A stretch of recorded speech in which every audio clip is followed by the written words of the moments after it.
Ladies and gentlemen, welcome to the next in our dungeon reviews. This is a review. I'm not going to go over specific mechanics, really. I'm talking about whether or not you're going to enjoy this dungeon in Legion, in my opinion, and what maybe holds for the challenge mode system, and whether or not it actually lives up to something you won't mind doing and spending a lot of time in there, and maybe some suggestions thrown in from me as well. So we're going to look at the Black Rook hold. This is the tower. You'll find it in Val Shirar, and it's difficult. How do I feel about the Black Rook hold? I don't like this one, and I don't mean to say that in sort of like a god. The dungeons are really letting me down because it talks like kind of ill about Violet Hold, despite the greatness it does actually have within it in its bosses. But Black Rook hold it's very difficult not to get a Karazhan vibe from it. You're ascending the tower, right? And as you're doing it, you're like, oh, this is kind of like Karazhan, and then you just get nostalgic, and you remember that Karazhan was a fucking masterpiece, and Black Rook hold is not a masterpiece, and you're just like, it's okay. Aesthetically, it's quite nice. It's very dark, very dingy, exactly what you'd expect from something in there. But the problem with Black Rook hold is twofold. One, because you're ascending a tower, as you were in Karazhan. The good thing about Karazhan is that it was a raid, so they could stagger that progress really nicely. You didn't have to go too far before you met the next really interesting encounter. They can't do that in Black Rook hold because it's a 5-man. It has 4 bosses in there, but you have to ascend to the top of the tower in order to reach all of the bosses, right? So you'll have boss at the bottom, one like halfway up, another one near the top, and then one at the very, very top. And to give you the sense of height and the verticality of the tower, a lot of it is just running up fucking stairs. And when that happens, it's just like, we're just running up stairs, and it all looks kind of samey, and we're just circling this tower, and it does feel like, ugh. It seems really long compared to the content that's in it. Now, a few of the other frustrations I have with it are actually down to bugs, but not all of them. So a big mechanic you're going to find is that all of the trash is reasonably annoying to deal with. There's no like fun trash that has like some way of really countering it other than just like stunning it down. So you'll have archers that do like a cleave of arrows. You know the guy, the target the arrows, and they go out in like a 45-degree angle and just shred everything near it. And then they have mages that do an arcane barrage, which is exactly the same. They'll spin and you've got to interrupt them and stun them. Now, that in itself isn't that bad, but it's like every trash pack. And it's like, if you run out of stuns, then you just have people stunning it all the time. Obviously not a factor when you get a proper group, but in your pugs and stuff, it's just really irritating because you're just hoping that some guys have got like some chain stuns to sort this stuff out. On top of that, there are some really nasty, nasty debuffs in there. One in particular that is a magical debuff. So healers can dispel it, but if you're not like Johnny on the spot, so I like to read the tooltips the first time I go in there, right? I like to see a debuff, and before I dispel it, I'm like, what the hell does this debuff do? This might be beneficial. I don't know. I've never seen it before. But with the timing on the debuffs is either that it applies 2 at once, and these things wreck, or they timed so you must dispel it within a second, or you're going to fall behind. And then you're going to have people really dipping low. And on the occasion where I got overconfident tanks, what I had is lots of mobs casting these debuffs, and the group just getting punished, essentially. And I was really held back by the game and wishing that I was a priest so I could mass dispel these guys. And it was just frustrating. It wasn't fun or interesting or like, can we do something about this? It was like, I have to deal with this as a healer, and it's just frustrating. The next mechanic that was really annoying is the glaives on the floor. Glaives on the floor. Now, they show the glaives on the floor in the first starts of the trash leading to the first boss, and lo and behold, it's because the boss uses glaives on the floor. Now, the glaives on the floor can either be fine, or they can be really annoying. And when they're annoying, it really favors ranged, because they're super fucking annoying for melee, getting knocked about all the time. The tank's trying to move them, but they've mixed casters into the group, and it's like, oh my god. When I was tanking this, I remember I was tanking it on my DK, and I just felt like, where's Strangulate?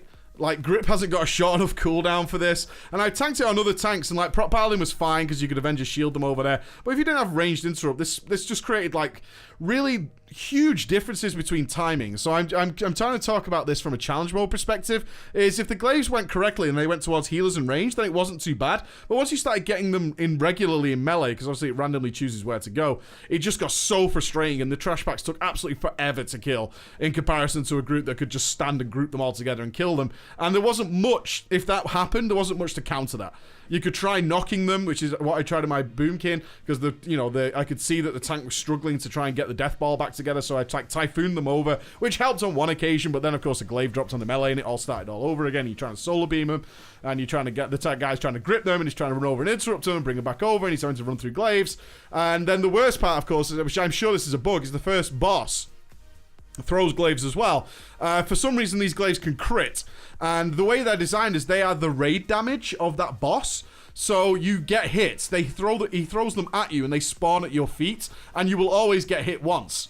Like, even if you reacted instantaneously, you will at least get hit once. But more often than not, you're going to get hit twice, because they hit really, really fucking hard. And they can crit, which meant that sometimes you'll do this boss, and nobody will die, and nobody will take, like, hardly any damage, and you're like, this boss is really boring.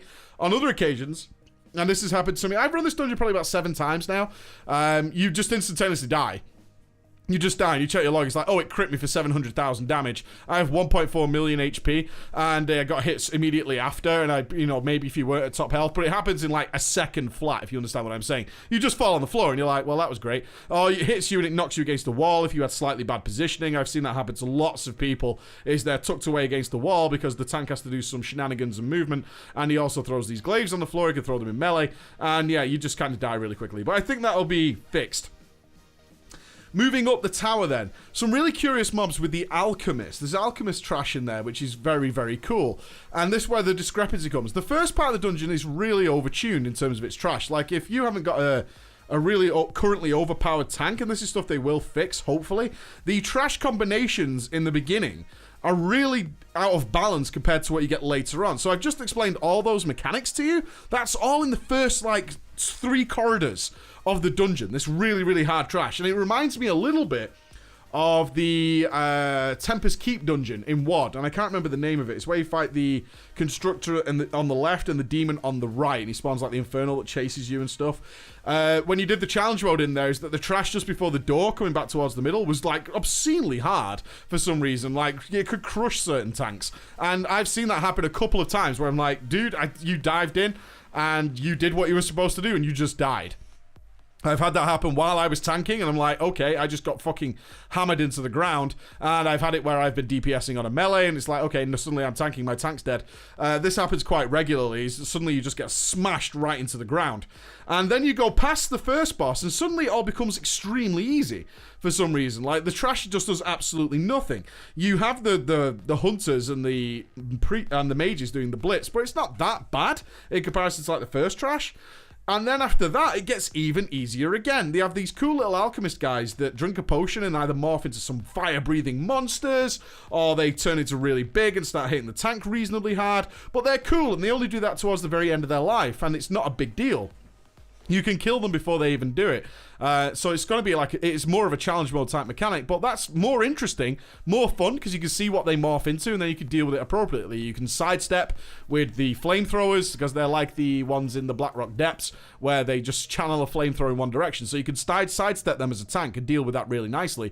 And if they go big, then you know you've got to blow a little bit of a defensive there. And it's cool. You've got some thinking to do there, rather than just stun, and hope that everything's dead by the time you kind of finish, right? The bosses then. The bosses. What to say about the bosses? Well, the first boss has that annoying mechanic, but overall is okay. Alright? It's okay. I mean, the thing with the glaives critting, I'm sure, is a bug. And they're not supposed to crit you and just kill you pretty instantaneously. It's rubbish when it happens. It's not fun. It's not interesting. One-shot mechanics aren't hard for Blizzard to make, right? They just make sure something hits you and it kills you. That's not difficult for them to create. But I'm pretty sure it's not supposed to be like that. You're supposed to be able to react to it, and it's just supposed to be the raid damage. The other bosses. Let's talk about the Spike Breaker. The Spike Breaker highlighted a very difficult problem. I never had an issue with this boss whatsoever. It's got an interesting mechanic. I said I wasn't going to go into mechanics, but this one's worth explaining here. Is that the more damage you mitigate, the slower he fills his bar. He has like a rage bar. And if you don't mitigate his damage, it's based entirely off the mitigation on the target he's hitting. If you don't mitigate properly, the bar fills quicker. And if he fills his bar, he then gives you a debuff. He hits you really hard. It's like for 1.6 million or something. And he will debuff you to take 100% extra damage, and he just starts refilling his bar again, and it's always going to kill a tank. This is more of a DPS race. I think some tanks that I've spoken to think it's like a tanking test. It really isn't. It's not a tanking test at all. What it actually is a DPS race, because he will kill the tank eventually, there's no doubt about it. But the fact that he hits really fast and really hard highlighted some huge problems. On my warrior and paladin and my druid, I had no problem with this. Like, block and ignore pain and shield of the righteous and iron skin, or iron fur on my druid, made this really trivial. Like, he never got high enough to really cause me severe pain. On my Death Knight, who has much weaker actual mitigation because he likes to heal up after the damage, I was getting crushed. Absolutely crushed into the floor. And it really, that type of boss made me go, this could really be a problem later on. Now, interestingly enough, I just ran this dungeon again because I lost the footage of my healer, I think. Yeah, my healer. I lost the healer footage, and this time the tank took no damage at all. So I'm pretty sure it's been nerfed, but in the challenge modes, that could really be a problem if you've got a DK in your little set group, because the boss isn't interesting. It's really not. He just smashes the tank and you've got to kill him. And he's like some shit on the floor that is so easy to avoid, it's ridiculous. What I can see in the challenge modes, though, is that will become far more of a big deal. This guy has knockbacks and he does spam damage on the floor. And if they turn that up in the challenge modes, holy shit, dude. That could turn into some serious fucking craziness. And I'll be interested to see if they manage to not make it so that certain tanks are far more advantageous than others in that scenario. And then we move up to the last boss. This last boss has had lots and lots of time to be iterated on. And the last boss is going to be interesting when it gets harder. And it still does something which makes no sense from a tanking perspective. Essentially, he has an attack, and he has two phases. And in the first phase, he has very, very low HP, and you kill him, and then it changes. And for some reason, he has a very, very strange mechanic where he hits you incredibly hard and debuffs you with absolutely no warning and a random timer. This is why the Black Rook holder, every time I run in there, I'm like, ugh, God, this place just kind of sucks. The trash is frustrating and annoying, and the bosses are really annoying as well. And it seems like they're bugs, so I'm hoping they get fixed. But right now, this place gets a really low review from me. It's far too spread out, climbing up the tower, without enough going on in between. It's just trash packs that are spiders and shit. Nothing of interest going on there. And the trash is generally quite frustrating in itself just due to design.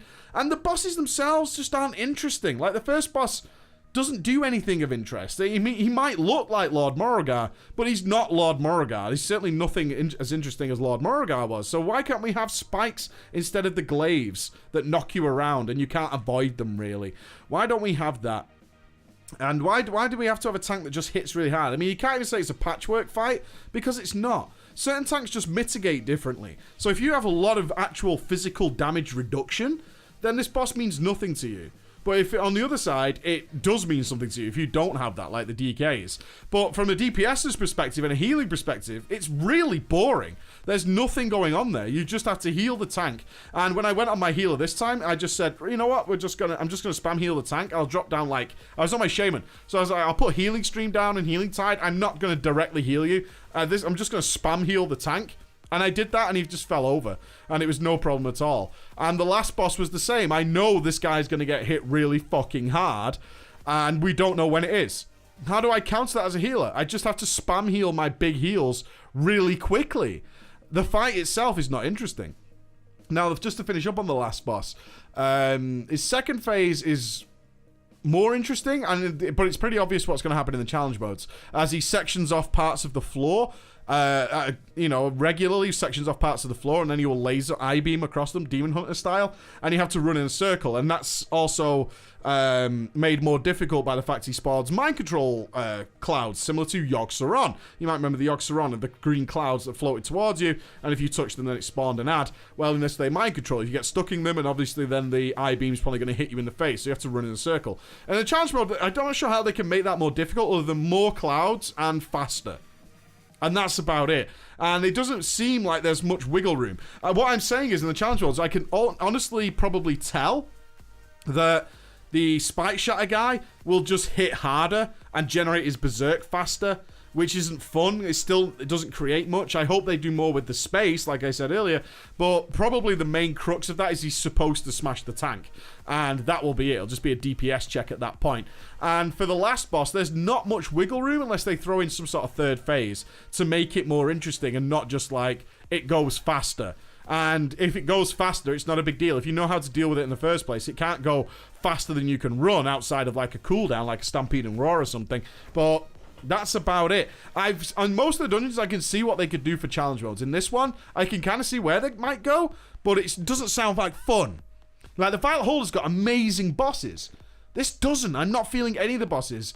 And it feels like a real drudge to go through the Black Rook Hold, which is a shame because it has the aesthetic and the creepiness to have been really ghostly. So if I was to put some suggestions there, there's not much they could change now, obviously, but what I would love to have seen with the Black Rook Hold is really ghostly. Really go for that ghostly, Caspery theme. Go for advanced spookiness going on there and all this kind of stuff. We've seen tombs with ghosts in throughout the artifact quest. They could have really gone somewhere like that and tried to make it super creepy. But it just feels like an old library. It feels like an old abandoned tower that's just covered in like webs and dirt and grimy and gritty, and it's like, ugh. And then, obviously, my big suggestion was, let's mix up the trash a bit. Some of the mobs that you have in the first half could easily make an appearance later on and create a more balanced approach to it. It's very, very strange that the dungeon gets so much easier leading up the tower towards the last boss. It just gets so much easier to the point where you start doing sort of careful pulls and then you finish by doing giant pulls all the time. And that's a really weird balancing aspect that needs to be looked at because it just makes no sense.